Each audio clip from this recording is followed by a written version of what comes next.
Hey, what's going on? This is Crumlord. Just wanted to give you guys a quick rundown on the new Pokemon Sword and Shield and give you my top 10 tips in no particular order for getting started. So let's get right into it. My first tip is you don't need to buy really the ingredients or the berries. As you start off in the wild area, which is where I am right now, it's about 20 minutes into the game. You'll come down and there'll be some NPCs here that'll say, hey, do you want to buy ingredients? We'll get to that in a minute, but you find so many of these along with berries along the way that you really don't need to buy these or waste any money on them. So what you want to be doing is looking mostly around like the bases of trees. Are good places to look for shiny like this. Here we got some shiny little objects down here. Tiny mushrooms. So you get a bunch of ingredients like that, and also from berry trees, which kind of, if we can get an idea of one over here, I think I saw one that didn't have any berries on it. This is a berry tree, so you would go up and you would click on this and it says there's no berries, but you would shake it. And a good tip for the berry trees is that when you're shaking it, and there's a space between when it's shaking, after you've already pressed, shake the tree, that means that you can still shake it again. Because you can shake it a number of times until you overshake it and you get basically an encounter with a Pokemon, and then all the berries are gone that have dropped. So if the tree has some time between its shakes, it's still good to go and shake again. If it's shaking and then stopping and immediately shaking again and doing that over and over, then you'll know that it's time to stop and collect those berries. So my next tip is the bike here. So I was playing for a while without the bike, going around collecting, new Pokemon, being excited, and then quickly realized that it takes a while to walk around the wild area. Extends pretty far, even over under that bridge. So if you play through the story, it doesn't take that long to get the bike. I would say maybe 35 minutes or so. It's on Route 5, just past the first gym that you finish, right next to the nursery.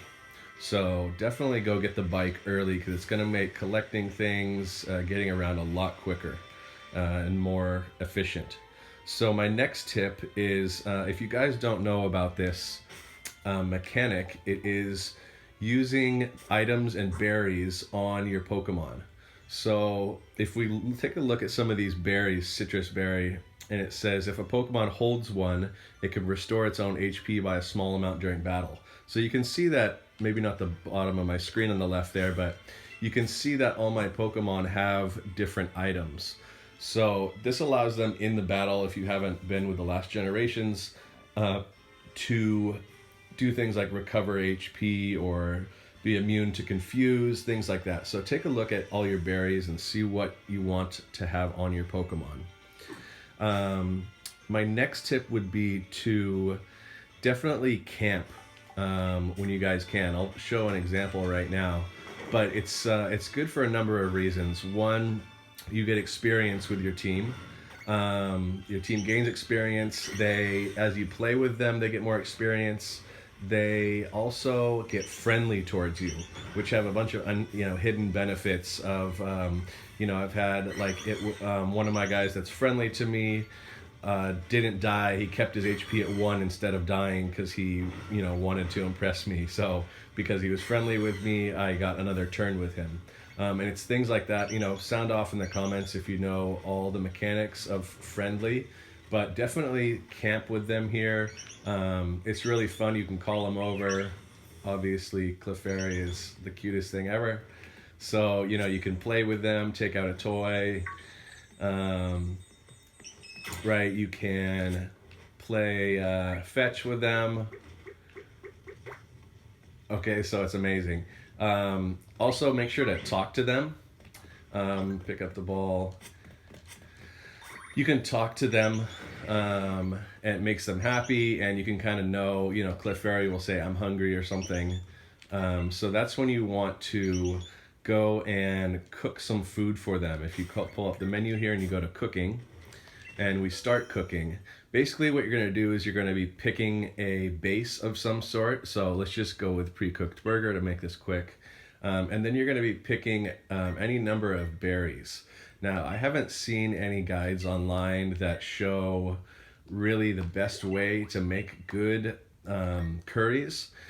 So I'm still waiting on that, and let's get in the comments and see if we can figure that out. But I've been trying to mix things that have similar flavors. It shows you down below. It'll say this is sour or sweet or spicy. So obviously I just picked a few random ones there, but you know, we want to try and figure that out. But this definitely helps. It raises, it'll heal your Pokemon if you're out in the wild and don't want to go back to any return zone.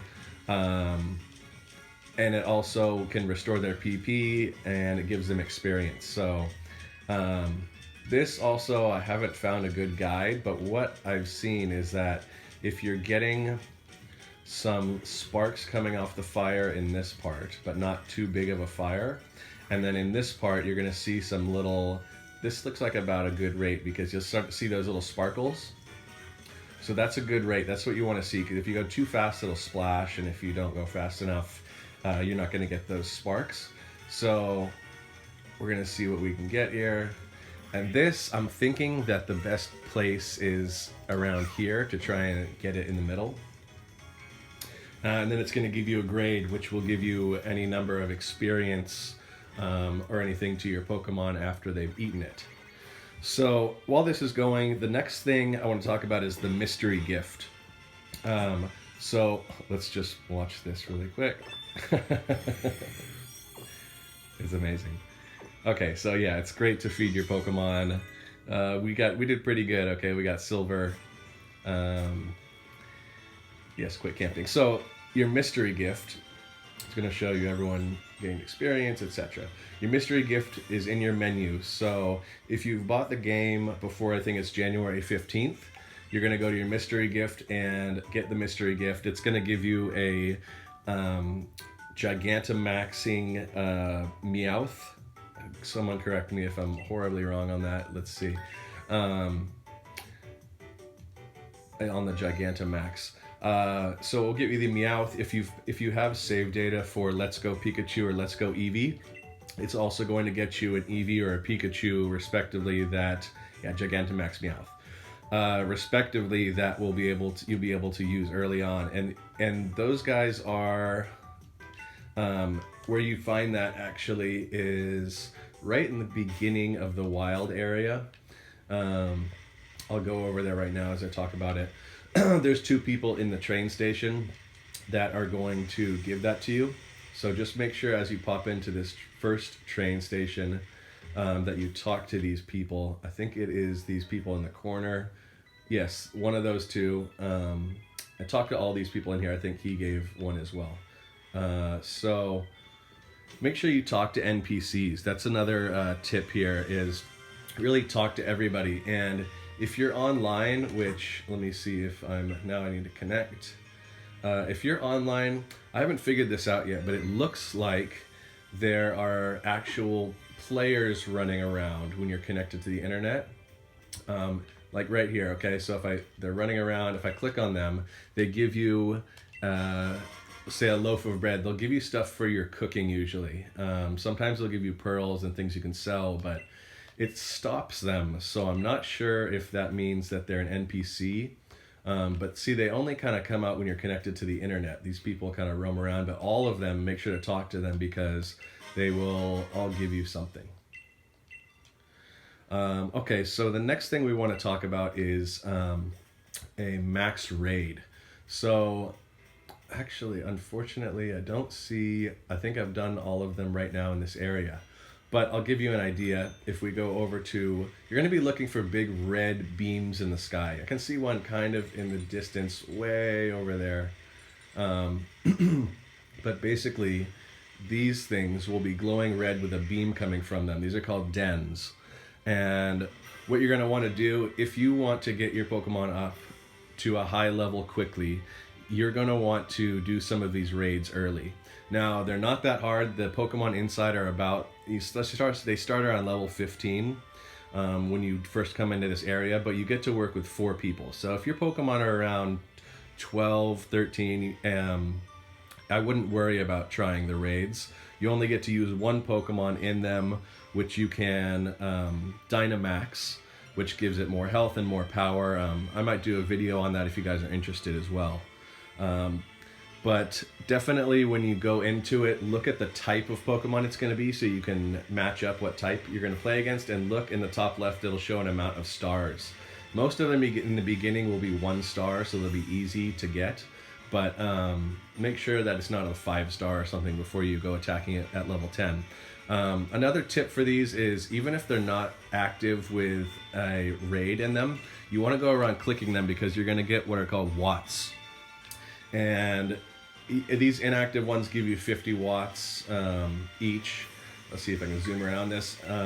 So you want to collect these because that's another type of currency in the game right now. An active one will give you 300 watts, inactive gives you 50, but you can kind of collect those pretty easily, and there's vendors, NPCs that are selling things for watts, upgrades to your bike, etc., different TMs and TR moves. So definitely collect those. Clothes. So there's a shop right in the first town. I would suggest if you want to get some stuff, look there. Okay, I got an encounter. Because it's a lot cheaper there. I know there are different clothes and better clothes in the next town and so on, but it's a lot of money early on. So I would just, if you want to, get some stuff for your guy, might as well just grab some clothes there, change up your look. So the next thing is catching Pokemon. So obviously you get in this area, you're excited and you want to catch Pokemon, but it's gone back to the regular mechanic. We skipped over the Let's Go and Pokemon Go mechanic where you just throw the ball at them.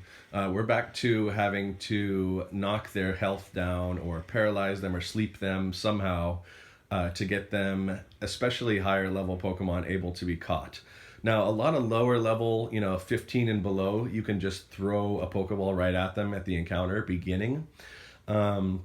But, when we get to a point where they get harder, you're going to want to have a Pokemon that, one, can do a smaller amount of damage, right? Because if you have a bunch of high level Pokemon, you're going to knock these kind of middle and lower level Pokemon out.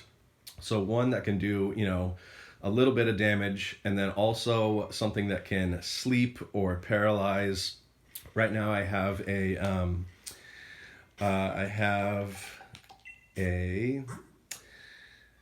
Clefairy that has sleep.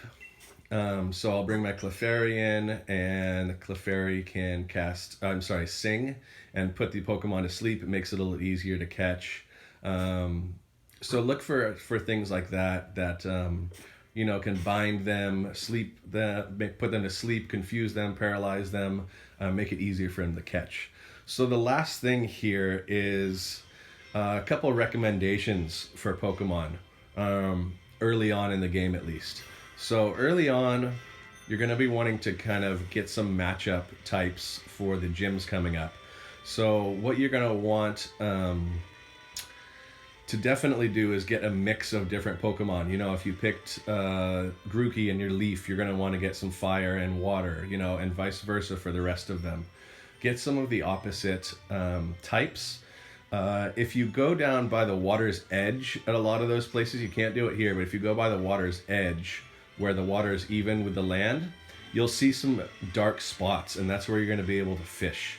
So all you have to do is go to that spot and find a dark spot in the water, bring out hit A, and it will bring out your rod and fish for you. You're going to have to click A again to catch the fish and pull it in when the exclamation point comes up. But it's pretty simple to fish, and what I did was I caught there's a Gyarados there. We can't get in there yet, but I caught a Magikarp early, and by doing the raids, you get sort of experience bonuses that you can, like items that you can give to your Pokemon. So I got a low level Magikarp, but I did some raids and got the experience bonuses that I gave to him and turned him into a Gyarados at 20 in no time. So that's a good pick early, Gyarados if you don't have a water Pokemon. Another good pick that I believe they were by the entrance over on this side is where I first found them. Was a there's one there actually, is a Vulpix.